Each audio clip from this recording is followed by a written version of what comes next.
Welcome to the Bloomberg Markets Podcast. I'm Paul Sweeney, alongside my co-host, Matt Miller.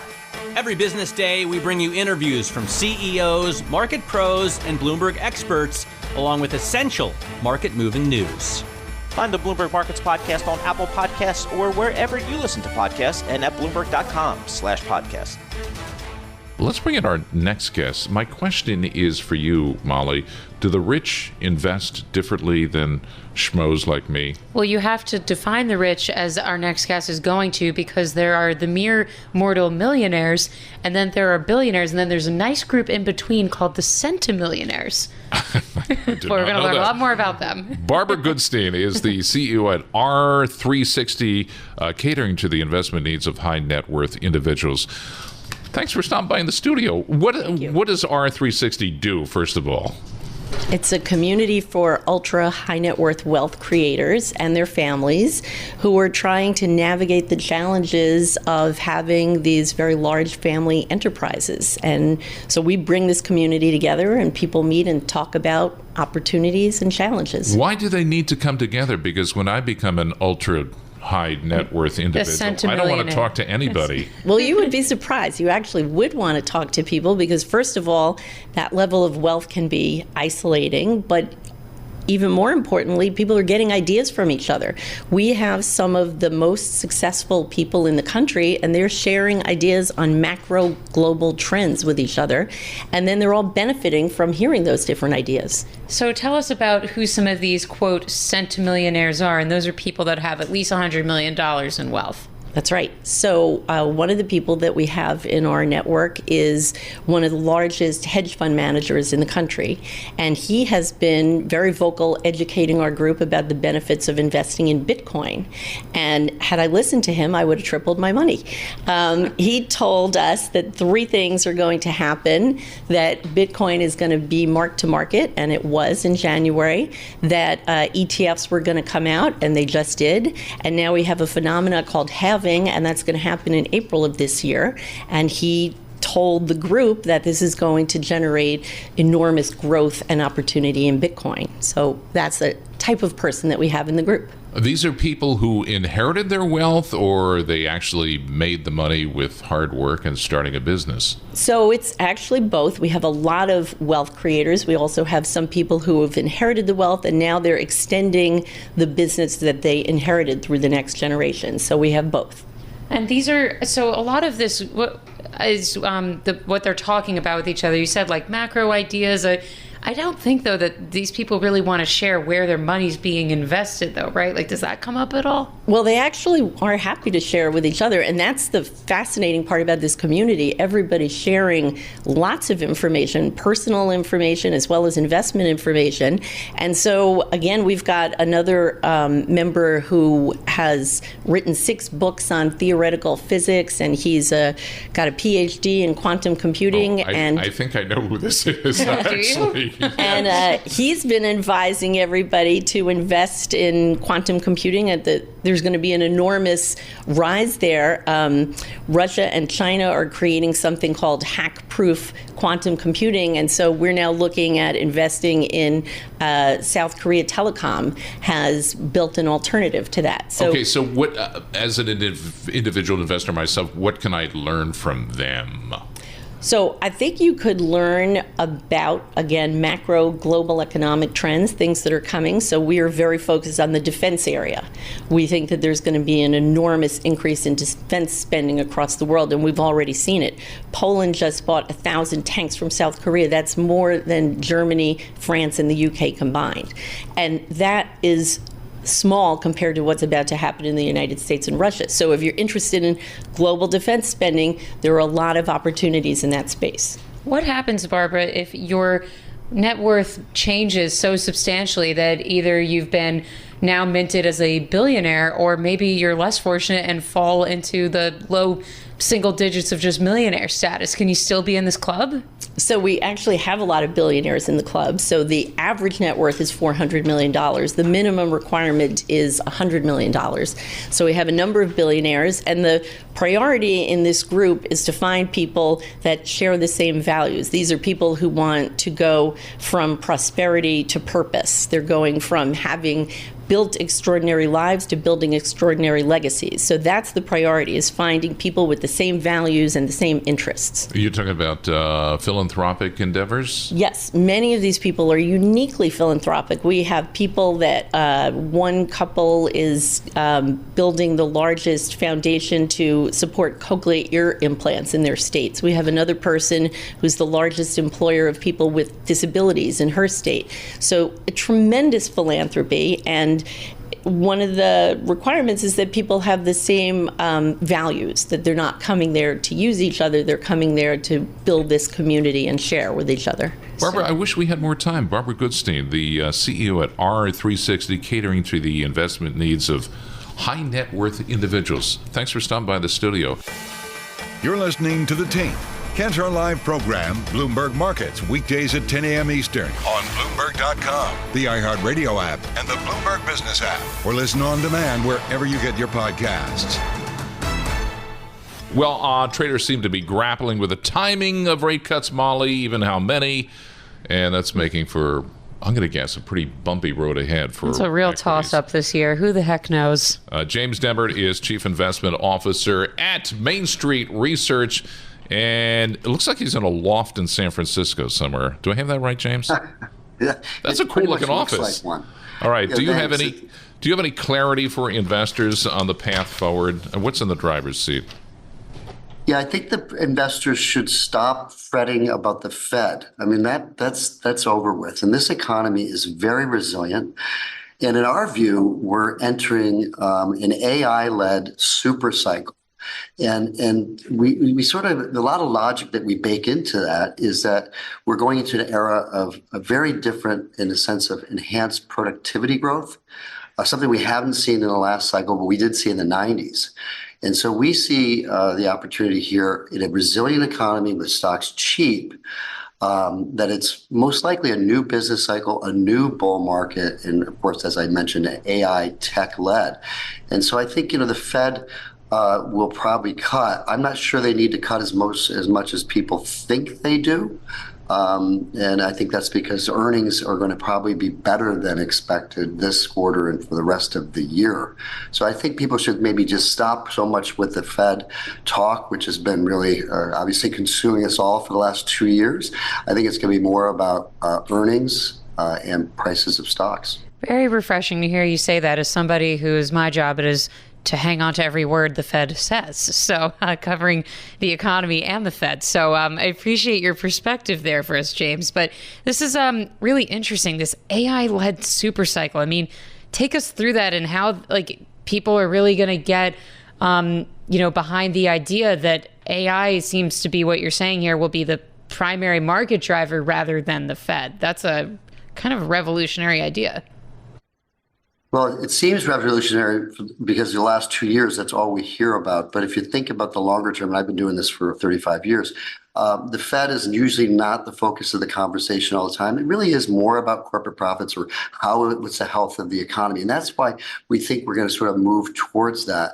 The AI sort of super cycle that we envision, you just think about how companies, and it's not just tech companies getting more productive with tech and AI, I think it's really going to go across all sectors. I mean, at the JP Morgan Healthcare Conference last week, I am in San Francisco right now, even though I'm based in Manhattan.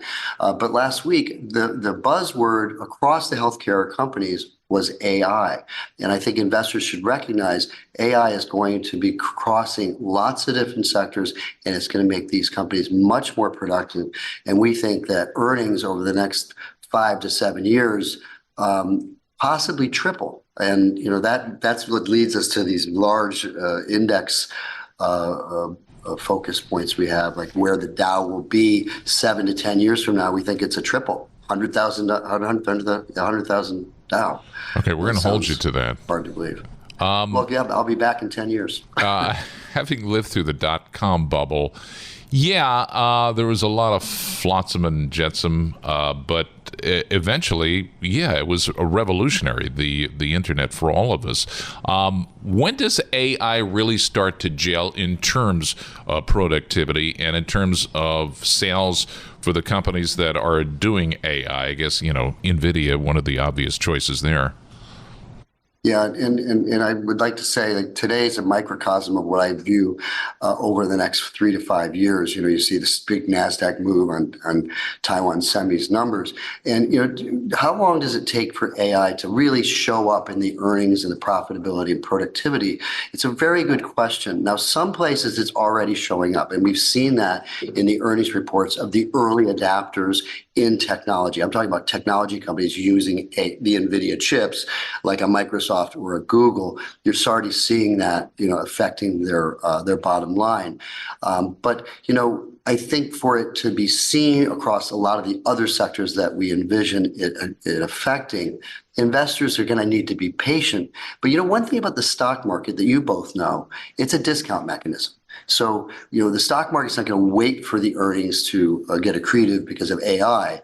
It's going to discount that before it happens. So I think investors should be really careful here about being too bearish, too Fed-centric, and just be like, okay, wait a minute. If this is real, if this is going to lead to productivity growth, higher margins and corporate profits, you want to kind of buy dips here. And even those dips might be shallow, as this recent one has been.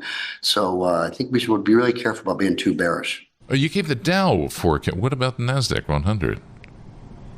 Well, I think that's really where you, as an investor, you can't ignore the Magnificent Seven in the NASDAQ 100. It's very important. I know people think, oh gosh, it's at nosebleed. Just got like 10 seconds left there. Bleed leaves. But these stocks are cheap relative to their growth. NVIDIA's gotten lower PE as the earnings have gone up this year. All right. I'm going to say that's the San Francisco view. The San Francisco loft view, that is. James Demmert, Chief Investment Officer at Main Street Research, joining us from San Francisco.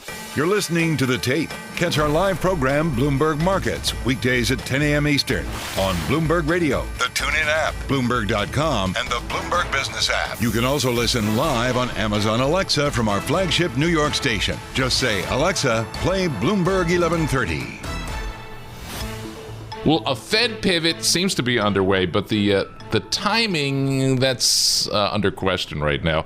How does this change your investment strategy? Let's put that question to our next guest this morning, Kara Murphy, Chief Investment Officer with Kestra Investment Management. Good to see you again. So this back and forth, March, now maybe June, 2 cuts, 6 cuts, who knows? I can't keep track. What does it do to your investment strategy? We're all having a little trouble keeping track. The market has been all over the place on this one. In December, as the Fed started to get more dovish, futures markets started to price in 5 to 6 cuts for next year. Anybody who's been a Fed watcher for a long time had to be a little suspicious about that prediction. And then, of course, more recently, we've had jobs data come in a little bit more bullish. Retail spending today looked a little bit better. So there continues to be a remarkable amount of momentum on the services side of the economy, which has to give Fed policymakers pause. So no surprise, really, that that cut for March is starting to be priced out of markets. And I think in general, what we're going to see is fewer cuts and later in the year than what the market had been predicting in December. You think that the momentum then is going to continue into later this year as well? Is that essentially the read-through on that? We do. In general, we think that there's a fair amount of momentum in the economy and in the markets in general. So it's still a pretty good environment for investors. Probably not a repeat of what we saw in 2023. But we are starting to see, underlying momentum within the manufacturing sector, right? That's been really beaten up last year. It seems to be maybe stabilizing. So that's potential tailwind heading into next year. And then, of course, if you look at areas in the market outside, the Mag 7, the ones that really drove returns last year, there are a lot of pretty interesting opportunities. So we think that there are some nice, tailwinds heading into the rest of 2024. Okay, so are you extending that outlook into small and mid caps? Yeah, that's an easy place to kind of look. You can look elsewhere in the S&P, even outside those core group of names that have done remarkably well. But like small caps are a really great example in that if you look at the Russell 2000 versus S&P 500, we're at really extreme levels of underperformance, extreme levels of lower valuations relative to large caps. So, we have really, really negative sentiment that's built into these small cap names. And even if you do have headwinds for there, how much is too much? How much pessimism is too much? And so we think over the medium term, those small caps can actually offer some really nice returns. Is there like a Magnificent Seven in the Russell 2000? I'm serious. Gary would know. I don't know. Yeah, who's out there that's, Not I don't know, in really. like the... At least not yet. Who knows? Who knows? They haven't announced themselves yet. All right. Maybe your crafts making business or whatever you're doing because you're so handy, John. John was just telling us You're that not he's... going to let that down, are you? I'm not. I really... Anyways, we're going to ask Kara the smart questions, though. So, Kara, tell us, that call on small caps, would you say that's your highest conviction view for this year? So, we see opportunities in a number of different places, and that's sort of what I like about 2024 and how it's setting up. Certainly, small caps look attractive, mid caps look attractive. Outside the U.S., you have similar issues, right? Where non-U.S. versus U.S. has had remarkable underperformance, remarkable low valuations. There also you have the buffer of higher dividend yields. And then in fixed income as well, we talked about maybe needing to get a little bit more cautious on when the Fed starts to cut rates. But the fact is, most asset classes within fixed income are starting at higher yields than we've seen in 10 years. So even without Fed rate cuts, I think you can have a pretty nice return on the fixed income side as well. So I think there are a number of areas where investors can play. I think I put this question to every guest that we say, but in a disinflationary environment or a deflationary environment, what does that do to earnings, especially company sales? Yeah, so certainly as we start to see inflation levels come down, deflation is always a little bit of a dangerous monster, but let's assume we're in disinflation, those rates are coming down. It should slow top line. But what also typically happens is that valuations then do better, right? Because you have more certainty about what those earnings levels are going to be further out. So even if earnings levels sort of come down a little bit, valuations then have more room to go on the upside. So we're only really just starting to knock on the door of earnings season. Just had the big U.S. banks report in the past week. You have any, big calls, for this quarter in terms of themes to look out for and, just generally where the momentum is heading into the new year? Yeah, so, around about the third quarter of last year, we started to see corporate earnings really bottom. So number one, in general, we want to make sure that those earnings are continuing to lift off of the bottom. I think another thing that we'll be looking for is being able to hear companies talk specifically, help clear out some of the noise in the economic data that we've had. We talked about labor, we talked about retail sales, home builders' confidence has been increasing. But there's a ton of seasonal volatility in those numbers, both because of COVID and because of the holidays and whatnot. So hearing companies specifically talk about what they're seeing on the floors of their stores and whatnot is going to be really important. That kind of reminds me of a lot of what Michelle Bowman at the Fed's been saying of just being a bit cautious about the hard data and what the revisions might show. Do you think that's maybe something investors are also a bit wary of if this data is really maybe not as strong as it's been made out to be? I think investors should always be a little wary, particularly around this time of the year. And then we also have this issue that's been pretty consistent over the last couple of years about fewer and fewer people and businesses participating in these surveys. So just by that alone, the quality of the data that we get today is lower than what it might have been a couple of years ago. Well, she's harping on the revisions? No, the response rates there. That's something that's been really poor with JOLTS in particular. Which, that's that one we really look at a ton for those job openings. That one's already a bit difficult to interpret because it's reported with a month lag. So a lot of, it's really more been the labor ones though there, right, Kara? Or you think response rates really across the board? Consumer confidence as well. Yeah, so consumer confidence. And again, we've seen some weird responses in general. Some surveys are telling us that consumers remain very low in terms of confidence. Other ones are looking okay. But then if you look at the response rates within each of those, they're much lower than what they used to be. So it's hard to know how much stake to put in those. So it's consistent across a lot of different economic data. Before you go, can you give us individual names? I don't know if you do that, or just sectors, or what, I don't know. Let's do energy, so in general, financials. In sectors... Yeah, well, we actually think over the medium term, energy is actually fairly interesting. The underlying commodities have their own cycle, but if we look at investment levels in those companies, they've been remarkably low, which often presages a pretty good kind of medium term return environment. Valuation levels are half of what their historic levels are. So again, over a couple of year period, we think you can find a lot of interesting opportunities there. I was hoping you might say some names and we would hear what the Magnificent Seven of the Russell 2000 is. The mini mags. Yes. I guess we'll call it that. All right, Kara, thanks a lot. Appreciate it. Kara Murphy, good to see you again. Chief Investment Officer with Kestra Investment Management. You're listening to The Tape. Catch our live program, Bloomberg Markets, weekdays at 10 a.m. Eastern on Bloomberg Radio, the TuneIn app, Bloomberg.com, and the Bloomberg Business app. You can also listen live on Amazon Alexa from our flagship New York station. Just say, Alexa, play Bloomberg 1130. Will Nasgovitz is CEO and Portfolio Manager at Heartland Advisors. So, what is your method for valuing stocks? Let's start there, because I think I know what your answer is. Well, thanks for the opportunity to be here. Our process is our 10 principles of value investing, and we utilize it to keep our exposures in check. There's a lot of uncertainty in the marketplace today, the election, geopolitical, hard, soft, no landing, et cetera. So we want to be mindful of where we're exposed, overweight, underweight, given the uncertainties out there, then use our process, our 10 principles of value investing to keep those in check.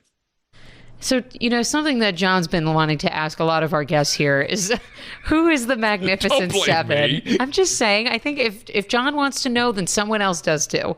You are a man of the people. So anyways, the question for you then, Will, what is the Magnificent Seven of the Russell 2000? We'd all love to know.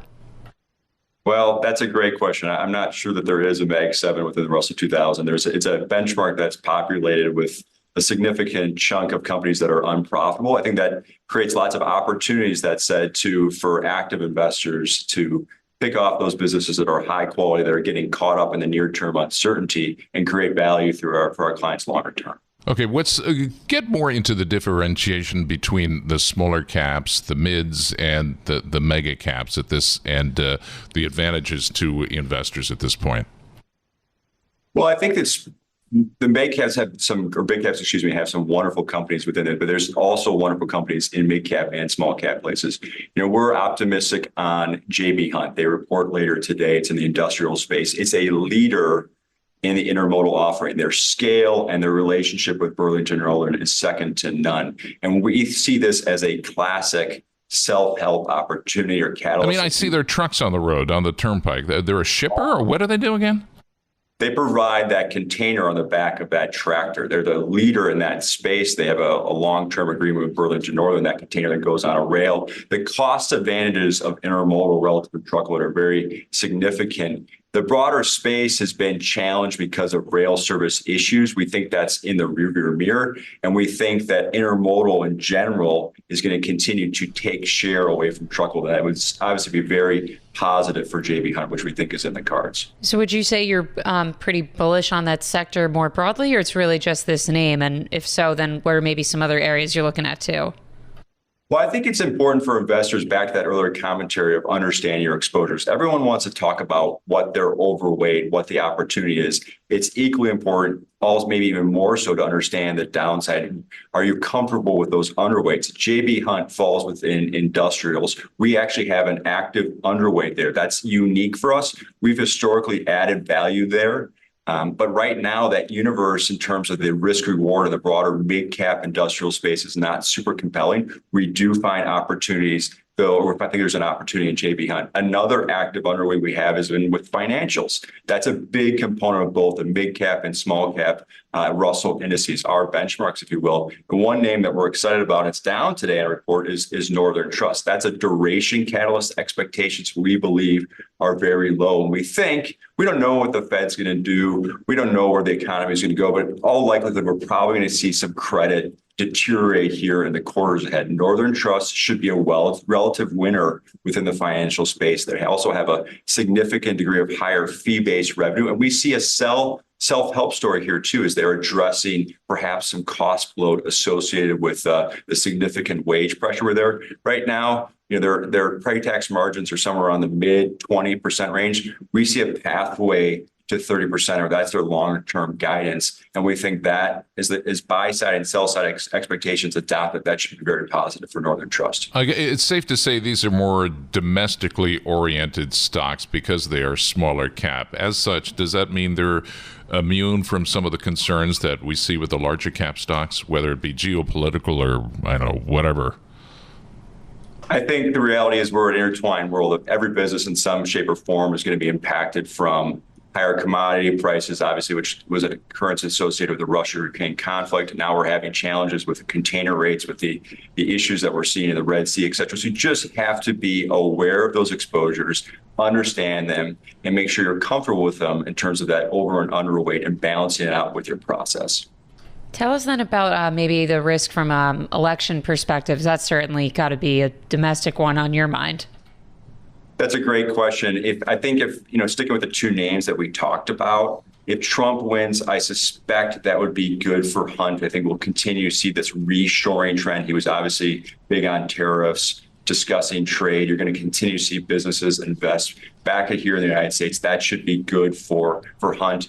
I don't know this for certain, but I think his victory would probably lift CEO confidence, high net worth confidence, because there'd be the thinking that there'd be less regulation coming out of the Beltway. That should be good for Northern Trust. If Biden gets reelected, I'm not sure what the headwinds would be for JB Hunt in the near term. Northern Trust being a financial, I suspect that there'd be continued regulatory scrutiny across the broader financial space, although I don't think Northern Trust would be under the microscope. All right, where do you see your benchmarks? Time to put you on the spot. Year end. I mean, everybody's told us what they think about the S&P 500, 5,000-ish. Your benchmark is what? The Russell? Yeah, it'd be the Russell 2000 value for our small cap products and the Russell mid cap value for our mid cap product. We don't have a long-term target for either of those, but we're going to continue to focus on taking what the market gives us. A good example of this, we're talking about the Fed a little bit here too. If you rewind the clock back to August of 2022, Powell had a very aggressive, intense presentation in Jackson Hole. Early cyclical stocks sold off into the fall. We pounced on that opportunity, and our shareholders have benefited. I suspect whether the Fed raises, holds, or cuts rates, there's going to be volatility. So stick to your process, understand how your portfolio is exposed, and capitalize on those opportunities that get presented to you.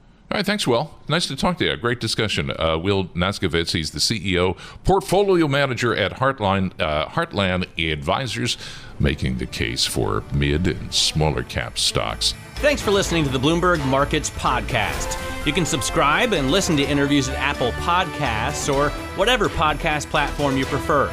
I'm Matt Miller. I'm on Twitter at MattMiller1973. And I'm Paul Sweeney. I'm on Twitter at PT Sweeney. Before the podcast, you can always catch us worldwide at Bloomberg Radio.